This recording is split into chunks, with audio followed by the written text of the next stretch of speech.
Welcome to PCMC. I'm Mike Bongiorno. I'm joined today by a special guest, Miss Insha Fitzpatrick. She's a writer who's known for books like Who Sparked the Montgomery Bus Boycott. She's the co-author of the graphic novel series Oh My Gods and one of the founders of the genre-themed website Dismember. She's here today to discuss her new series, a totally factual field guide to the supernatural, and specifically the newest release in the series, Chillin' with Ghosts. Hi. Hi. How are you? I'm great. How are you? I'm good. I'm good. I'm excited. I'm excited to have you here because I think we're going to be best friends, and I'll tell you why. I'm going to read this one thing from the new book, Chilling with Ghosts, and this is how I knew you and I are bound to be best friends. Okay. If we're talking about the legacy of Ghostbusters, we've got to talk about the movies that followed the original. In 2014, a reboot was announced. It would star four talented actresses as the new Ghostbusters: Leslie Jones, Melissa McCarthy, Kay McKinnon, and Kristen Wiig. The internet went wild. Some people were excited by the all-woman cast, while others weren't so happy. The movie trailers were met with intense backlash. Why? Sexism. That's how I knew we were going to be very good friends. Was kind of like one of those things. It was just like, well, you know what? Call it like you see it. It kind of sucks. And I went to go see like the new Ghostbusters like 2 or 3 times in theaters because I really like it. And I was just like, oh, like, because I wish that like I could. I've always wanted to be a ghost hunter when I was like a little kid. So like actually being able to see women do the thing that like I wanted to do when I was a kid, it was just like, oh snap, that's really cool. So when the internet got mad, it was just like, oh no, we're going, we're going backward. The internet got so mad. But I find that's a good litmus test for people because I'm a huge Ghostbusters fan, but even within the Ghostbusters fan, I have to admit, Ghostbusters is a kind of toxic fandom. A lot of it, not all of it. And when people are like Ghostbusters fans, but they don't like the 2016 one, I'm always like, the 2016 one's fun. Like, it's not as good as the original, but like, of course not. It's funny. It's got good characters. It should have gotten a sequel. What's not to like? I absolutely agree. I think with the Ghostbusters, I think with any horror franchise, there's the ups, the downs, the middles, the beginnings. Like all of like Friday the 13th is like my favorite horror franchise like in the world. Really? Yeah. And the thing about Friday the 13th is that none of that in in the timeline that it is makes sense. Jason goes to space, but Jason X is a fantastic movie because it makes no sense. Well, isn't like in the third one, there's somebody hunting Jason and he has like a memory of Jason going after his sister, but that doesn't make sense because Jason wouldn't have been alive then. It makes no sense, especially even in like the Halloween franchise. Some of that you kind of go like, it's always that's broken down into timelines where it's just like it's the originals, it's this, it's Rob Zombie, now it's David Gordon Green, and it's like kind of like we compartmentalize those. And I think with Ghostbusters it's kind of the same thing where we put them in a box where it's the originals, it's the now ones, and it's the ones that are made for kids. And it's kind of just like, I mean, Ghostbusters as a franchise is still Ghostbusters. Yeah, some of it doesn't appeal to everybody and some of it might not appeal to you, but at the same exact time, it's still pretty cool that we even have these movies. Yeah. It's definitely not worth like bullying people off of Twitter. 100% not. It's so much energy just to be like, I'm upset and I want to make you all upset too. It's like, okay. We get it, but like, let's just all have fun. That's Insha. In all honesty, really, really loved your book. I read Chilling with Ghosts first, and then just last night before I talking to you, I was like, let me read Hanging with Vampires, and I love that too. This book is okay. If you've got kids, it's great for the kids. If you're trying to raise your kids spooky, this is definitely a book you want to give them. But if you're like me, a middle-aged person who loves spooky stuff and can't wait for the heat to be over so it could be fall, like this book is like It's like a warm pumpkin spice latte.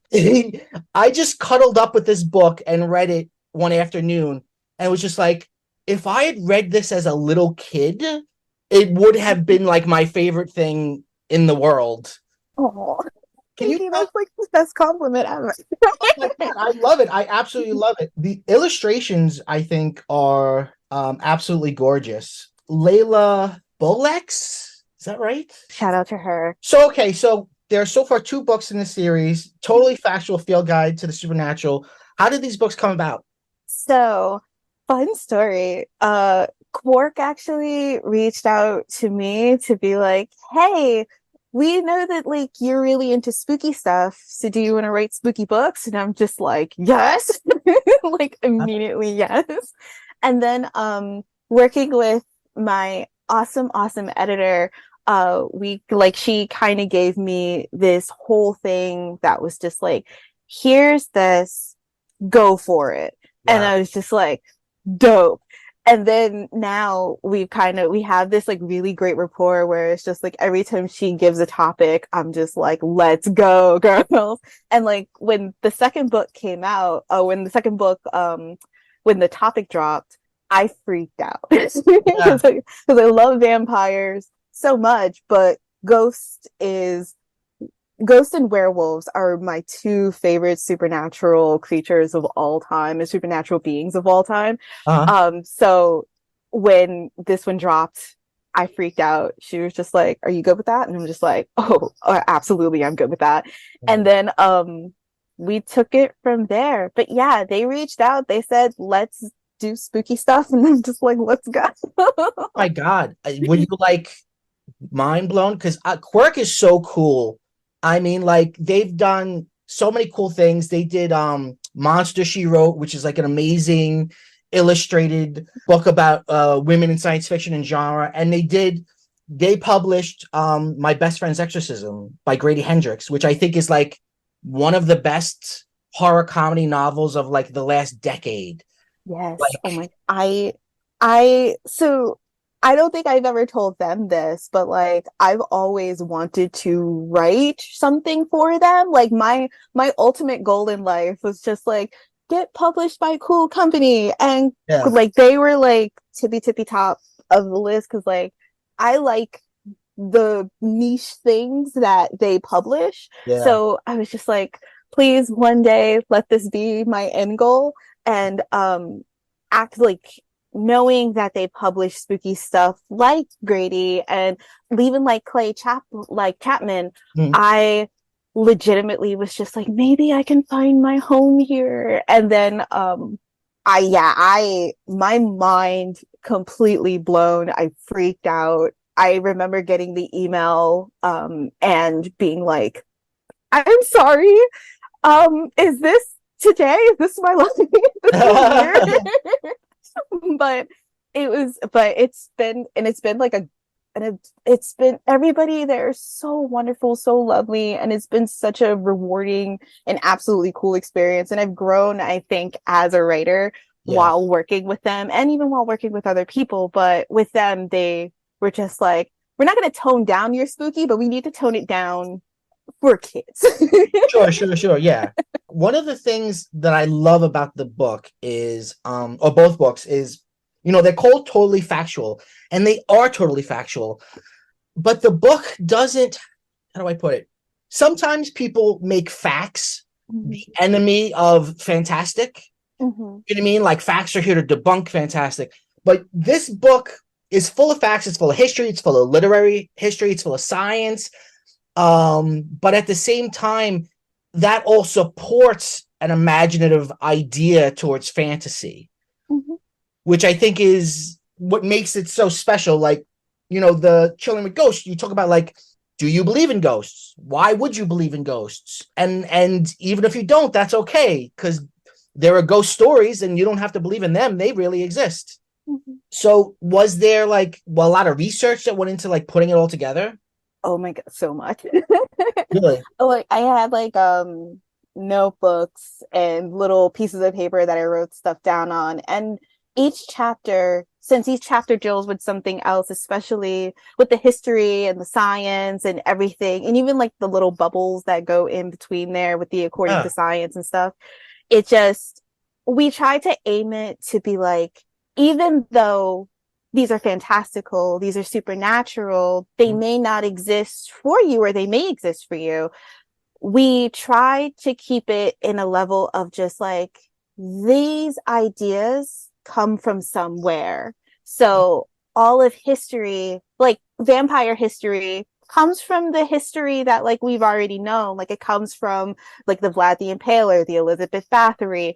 It comes from like urban legends and lore and folklore and stuff like that. It all comes from somewhere. So it's like, my job was basically to be like, even though these are supernatural, these are fantastical, these things come from somewhere. These ideas come from somewhere. These everythings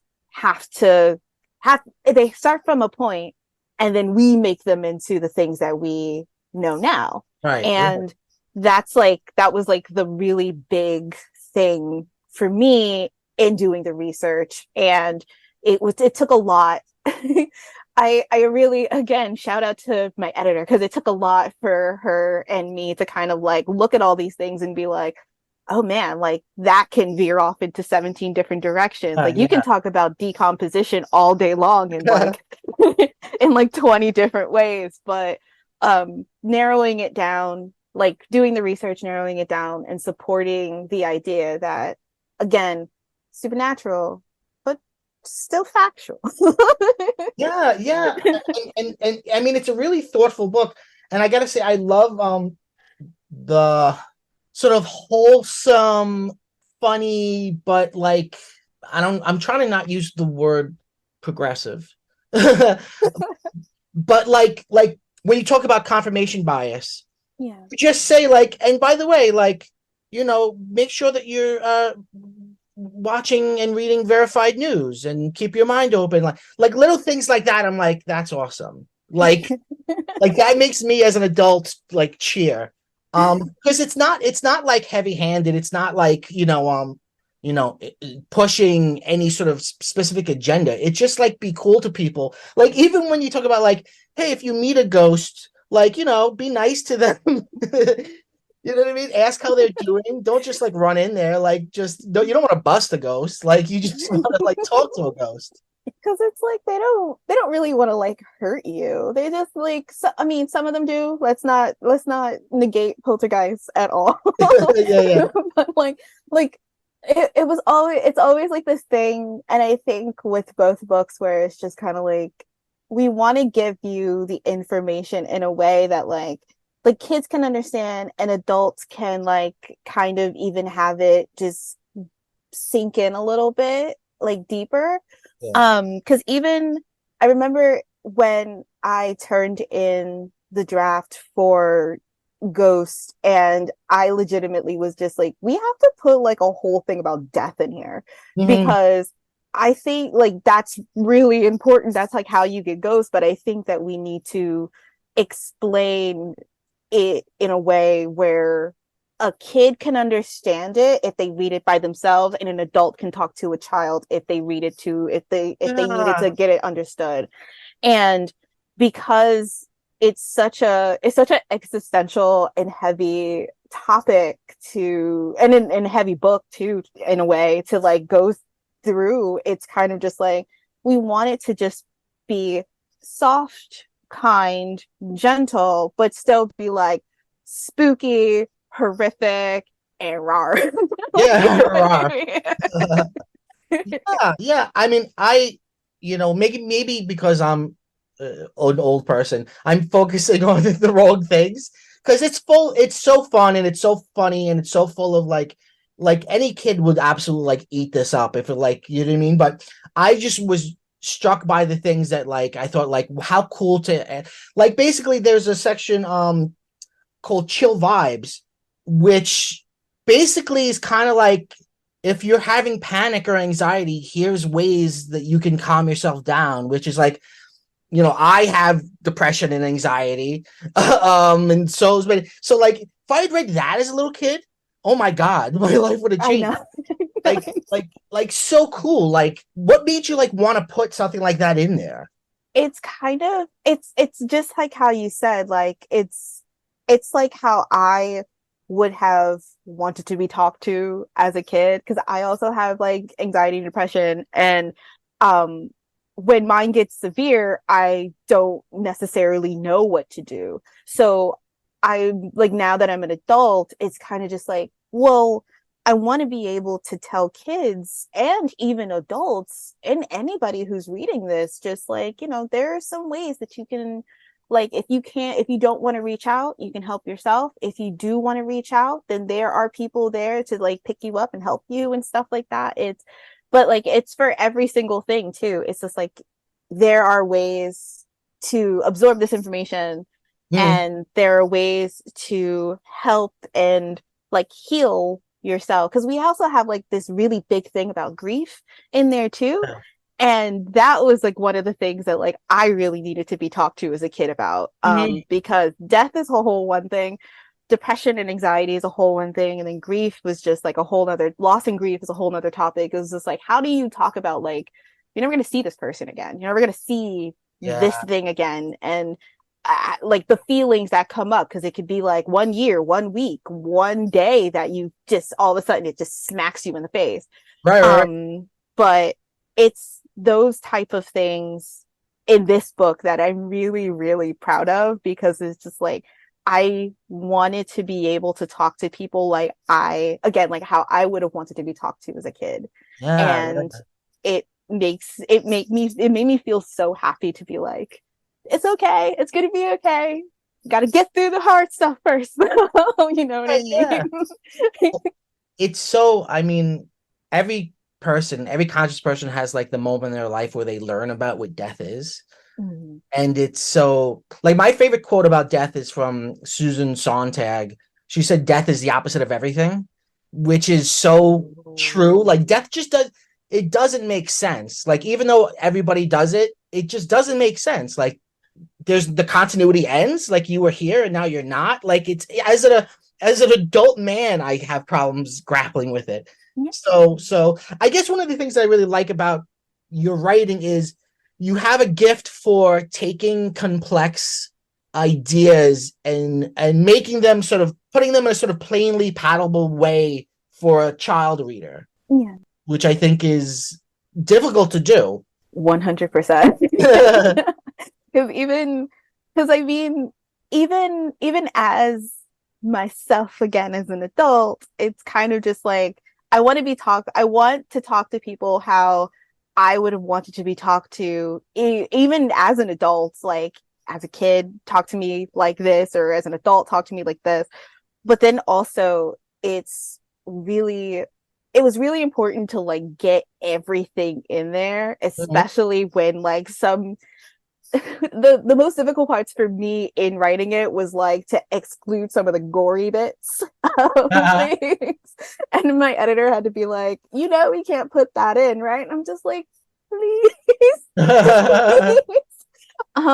But I think I think after doing Vampire, it was a little bit easier to be able to talk to people and to talk to kids, adults, and teens, how it's just like, all of these things come from somewhere. All of these feelings are valid. If you do or you don't believe in ghosts, that's okay. I'm not here to make you believe in ghosts. I'm not here to disregard your belief in ghosts. Like, it's a whole, like, we're trying to talk to like the whole spectrum of people. And then like try to, it's like that Coke commercial where it was just like, you just want to teach the world to sing or something. Right. No, I mean, it's spooky and it's got all of those like autumn vibes, but it's like it is very like sweet in a real way. What can I ask you? When you were a kid, what kind of books were you into? Were there any books that like Ooh, captured your mind? a lot of ghost books. A lot of ghost books. Like, my first big read was Frankenstein. And then Really? How old were you? oh God, I want to say I was 10 or 11 when I read Frankenstein. So impressive. I didn't read Frankenstein to graduate school. Like You were I was 10, that's amazing. I was like that big person who was just like, I just want to read the people book. And like, but then like I read like a whole bunch of like R.L. Stine, Fear Street Saga to like balance it out. Yeah. And but my first big introduction to like the world of like ghosts was like The Haunting of Hill House by Shirley Jackson, Mm. which is still one of my favorite books to this day because it just captures the imagination like I have never before. Like my other goal in life is legitimately be like, write something as cool as like The Haunting of Hill House. And I'm just like, that's not possible. I'm not gonna try that goal anymore. X that out. But those are like my big reads. And Yeah. then we now spiral from there. What about film? Oh no, don't do that. uh I guess my biggest one, my my two favorite movies of all time, and they're the same thing. Literally, I think was done almost at the same time. One person got famous off of it.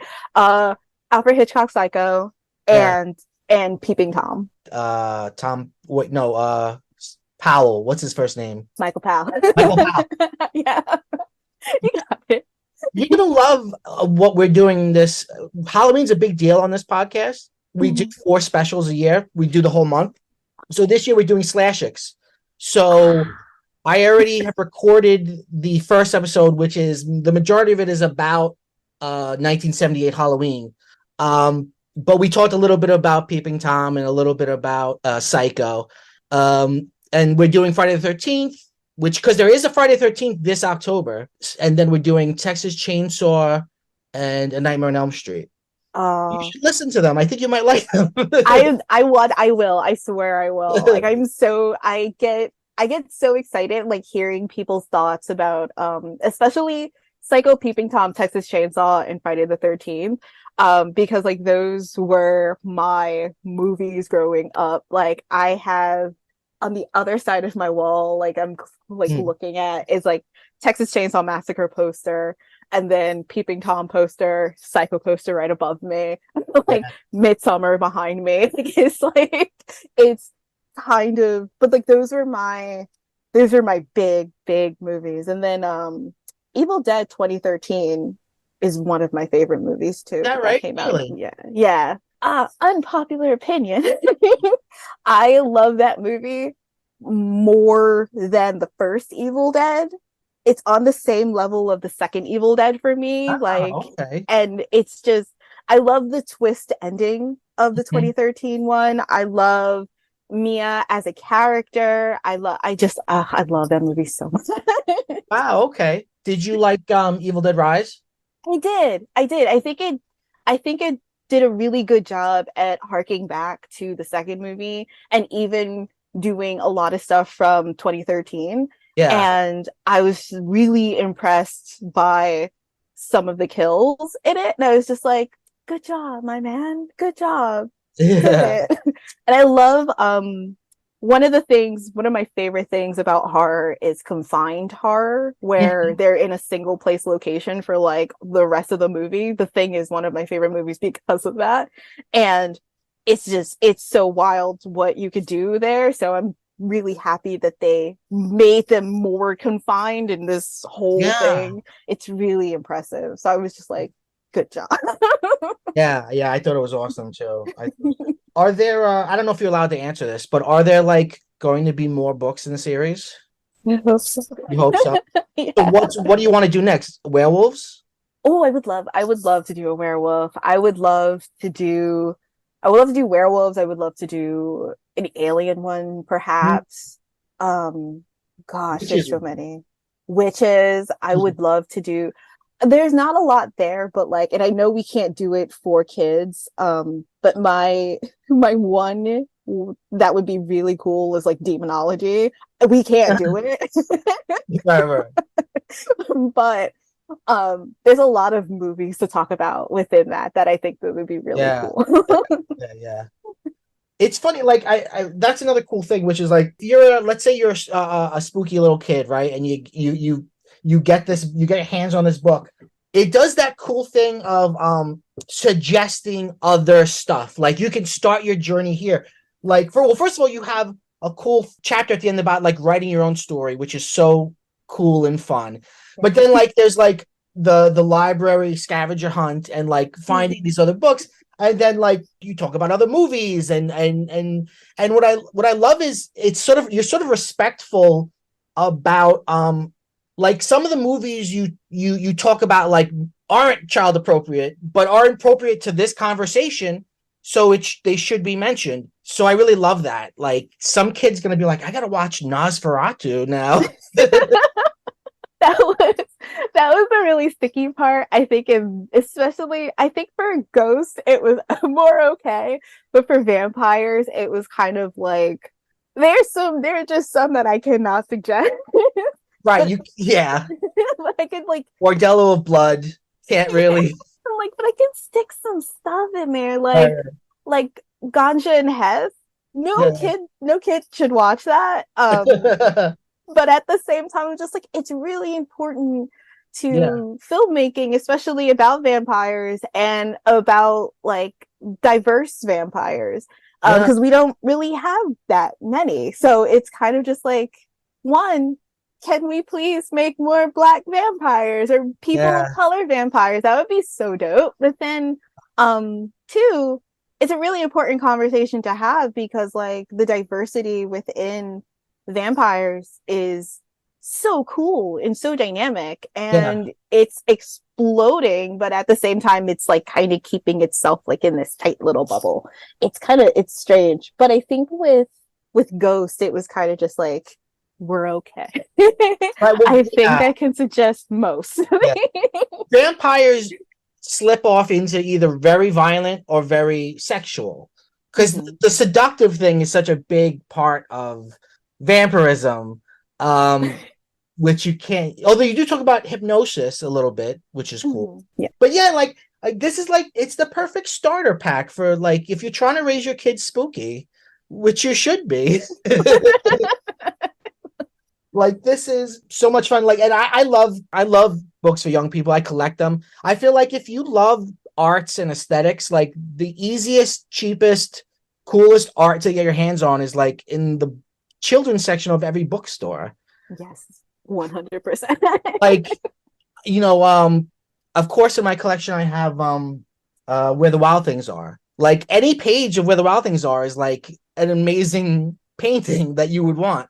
And these two books, I should really be talking about just the last one, but these two books, they both came out recently. The one that just came out was Chilling with Ghosts, but the one before that, Hanging with Vampires, is also super cool. And I love the illustrations. Probably my favorite is, this is a deep cut, but if you should go out and get the book and then you can know what I'm talking about. Page 115, they're like kind of like Ghostbusters, but not copyright infringing Ghostbusters. TM Ghostbusters. Yeah, but they're also kind of like, I'm showing it to you like it's not your book, but like even at home I'm holding up the book like, no, I love examples. They're kind of like steampunky Ghostbusters, which is really the art is just insane, and I swear when there is a little like thing in there when we talk about Edgar Allan Poe, where there's these two crows that are like talking to each other. Yes. And I legitimately DM'd Layla, and I was just like, I'm getting those tattooed. Those are my favorite things ever. Like there's some stuff in the book that I was just like, I haven't yet, but I'm planning it so hard because I think that illustration, all of the illustrations are absolutely gorgeous, and I could not have asked for a better partner on this book with, because like it's just bonkers how beautiful it is. But then like there's some of them that are in there that I legitimately sometimes like look at it and I'm just like, how this is so gorgeous. Yeah, like this, the one of the first illustrations in the book is the Oh my trick-or-treating God. kids. Like Yes. if you could take a snapshot of the inside of my soul, this is what it looks like. It's so good. It is so good. There's So what's that? Well, tell me, what's that process like? Like you're researching and you're writing. Are you talking to Lila like along the way? Is she working separately? Are you kind of saying this would be a cool thing to illustrate, or this might be a cool thing to illustrate? Like, how does that work? So for us, we're kind of separated, but like we do talk like on the down low. So like we're kind of separated in a way where it's just like my editor will suggest some things, and then from those things she'll go back and she'll go to design with those things. So it's kind of like working on a graphic novel where it's just like designs over here, writings over here. None of the two shall meet until the very end, which is kind of like cool because like we get to. I don't have to stress about like I don't know if this should be illustrated or not. Please help me. And like my editor can deal with that with design and stuff, which is awesome and so great. And they do such an amazing job. Also, shout out to Andy because the design of that book is funky fresh. But yeah, but like when we do talk, I literally will shout at her and be like, "This is so gorgeous. What is up?" Like this is so stunning, and really is. talk about it for a little bit. Like, oh, magnificent art. Oh, really, it really is. It's absolutely gorgeous. And going back to what you were saying before, thank you for teaching me the difference between ravens and crows because I had no idea. In my mind, I never even thought about the difference. But I think in my life, I'm gonna admit, I think I stupidly would just say them both like they were the same thing. And then you have a little section about like how they're different. And I'm like, wow, yeah. I honestly didn't know either. So like when I looked it up, I was just like, I'm looking at two black birds.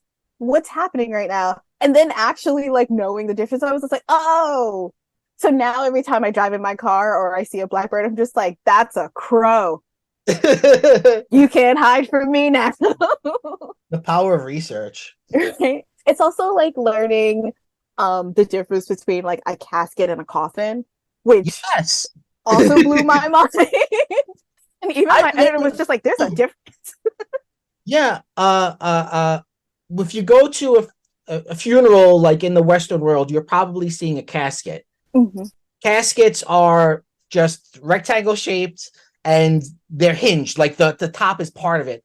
A coffin is like that sort of like diamond Dracula shape, and the top comes off. Yes. It's like six-sided, four-sided, six-sided, four-sided. Totally factual. So what else are you working on right now? Ooh, that's a really hard question to answer because all of my stuff is like super top secret until I can actually reveal more, which is like it's so heartbreaking because like I want to shout it from the rooftops, but then like I know per contracts they're just like, don't do that. Or we can push you off that roof. Okay. But you're working on something that you really like right now, huh? Like I'm super stoked when I get to announce it. Because I feel like I was working on it last year and a little bit of this year, and I was just like, oh, that's like the thing that like this is like the thing that it's the thing that kind of made me realize like this is the thing that I'm meant to do, which is a really big it's a really big thought. But it made me kind of go like I've always loved storytelling and I've always loved characters, and the one thing that I was working on where I was just like, I think this is like me, like this is like a me thing, this is a thing that I can do. Like because I've never had like that much confidence in a lot of the things that I was working on, or a lot of things that I do. So it's kind of just like when I when I actually finished it and I turned it in, and then we kind of like, I kind of sat with the feeling of just like, it's done. Yeah. And I'm in love with it. Like, and I love this. It's a very odd feeling because it's just like I've always just known I wanted to do this, but it's just kind of like I think this is meant for me. And I turned that in when I turned in Chilling with Ghosts. So it was kind of just like a twofer of like, I can do this, man.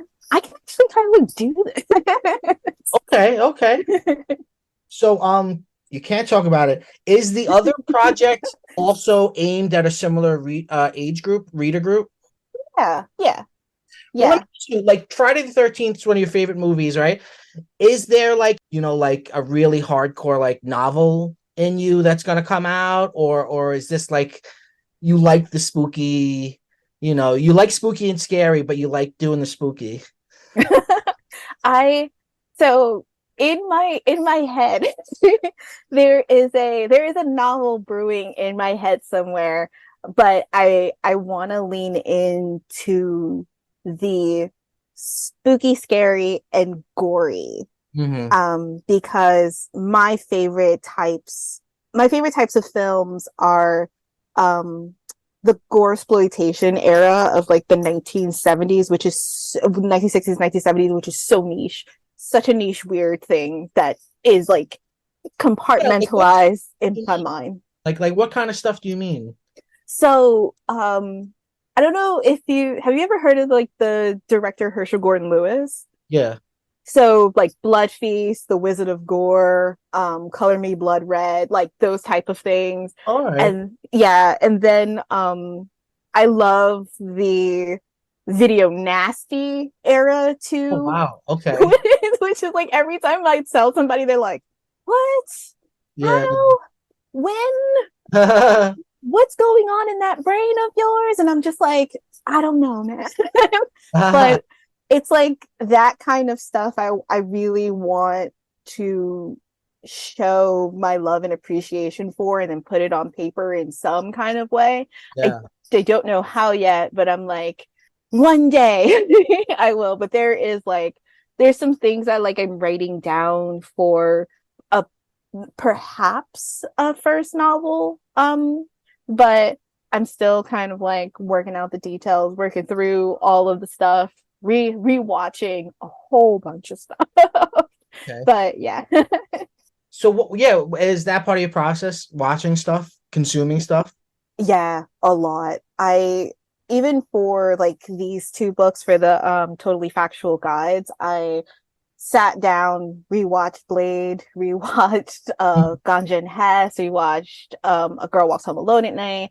I usually do a lot of research when it comes to my own stuff or stuff that like I really want to do. I try very, very hard to go back to source materials and a lot of, I don't want to say content. Content sounds so weird, but like a lot of just media that I love that I would want to not imitate, but I'm inspired by. Yeah. And that's like the really big thing that I know for a lot of the stuff. Like one thing that I had written over the past like year, I was really, really inspired by a lot of like slasher movies and stuff like that. So I sat back down and watched my favorites, Friday the 13th, Nightmare on Elm Street, a whole bunch of like even new stuff, because Shudder is an amazing service. Yes, and just kind of like immersing myself back into that area of my brain that's just like media is king, because like I love movies so much, but like that's that's the biggest process, I think, for me whenever I'm writing something, even if it's like something like vampires and ghosts, where it's just kind of like I have to read all of this stuff, research material on the internet and stuff like that. But it's just like I also need a ghost movie in the background just so I can retain some of that spooky. Yeah. That's so cool. Have you ever seen the In Search of Darkness movies? I haven't yet. I have them both literally lined up. I just finished Queer for Fear, That was and so good. I love that. I love that documentary so much. It was really good. Yeah, that's another Shutter original. Yeah. You just made me think like Dracula's Daughter, I haven't seen it yet, but I've been wanting to see it since I watched that documentary, and I need to see it.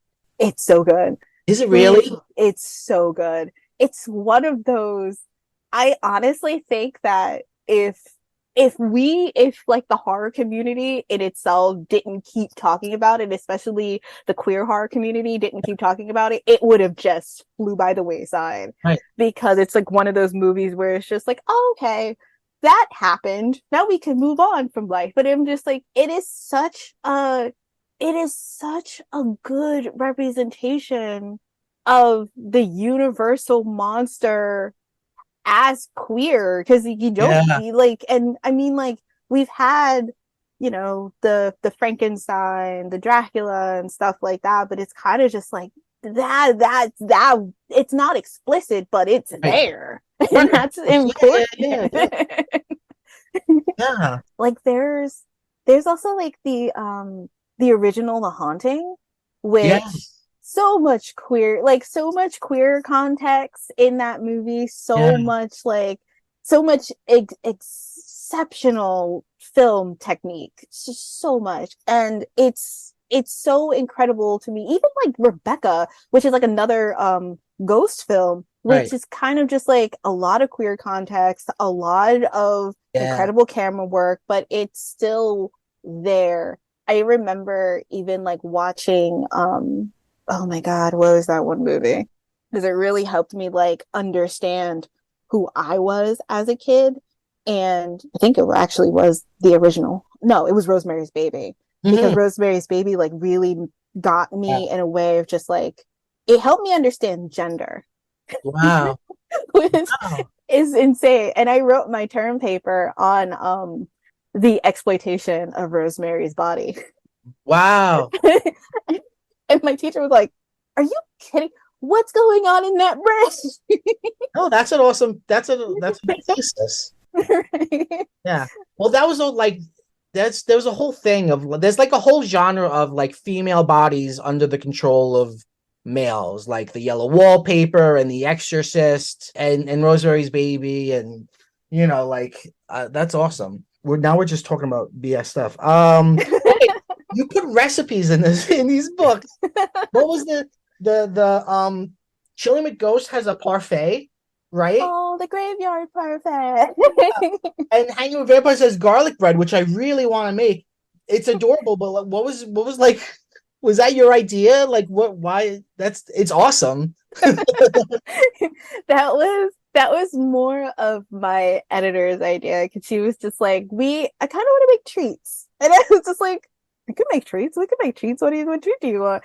And so, the garlic bread, we were just like, let's just get like I spent so long making the garlic bread too, because I took like 5 different recipes and then mashed them together and was just like, what would be the perfect garlic bread if you wanted to just like blow on a vampire and then have their face kind of like melt? Like, what would be that for me?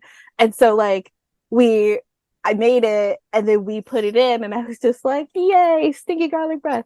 and then for the graveyard parfait, it was a lot of like trying to balance the healthy and the unhealthy and being just like cookie crumbles, but also yogurt. So we had to kind of like balance it out. But it was a lot of my editor being just like, we should make some spooky treats. And it was just like, let's make some spooky treats. And that was adorable. I love trying them out. Like, I love actually being able to write the recipes down, try them out, and then go to my editor and be like, so that didn't work. So like, can we like put a pause on like this right now so I can like finagle it? And she's just like, yeah, go ahead. That's awesome. You also have in both these books toolkits for, encountering these creatures. And adorably you put, bring water because you need to hydrate. Yes. And also bring snacks because you need to eat, and bring a jacket. But then like, the other stuff too. There was a book that I'm definitely way older than you, but there was a book that I read as a kid that your book actually reminds me of. I gotta remember the author's name. I've been looking at my Goodreads. The book is called How to Catch a Ghost. Ooh. And it came out, How to Catch a Ghost by Stuart A. Callan, came out in 1991. It like blew my mind when I was a little kid, like blew my mind. And Chilling with Ghosts reminds me of it. Oh, no, I love that. Sorry. When did Vampires come out? Last year, I want to say around the same time. So have you had experiences with readers and stuff? Like any good experiences with like kids being like, oh my god, spooky soul? I've had so many really lovely experiences. Like for vampires, we had a whole bunch of kids. Like every school that I would visit, I would ask the question at the end of the presentation because I knew it was going to take like maybe like 15 to 20 minutes for everybody. But I wanted to use the toolkit in a way to be like, what would you yourself put into your vampire, like your Fang tactical vampire toolkit? And then they would come up with some of the wildest answers, like using a bazooka to spray garlic and to shoot garlic at a vampire, grade the garlic over a vampire while they're sleeping. I would be like, I love the brains of children.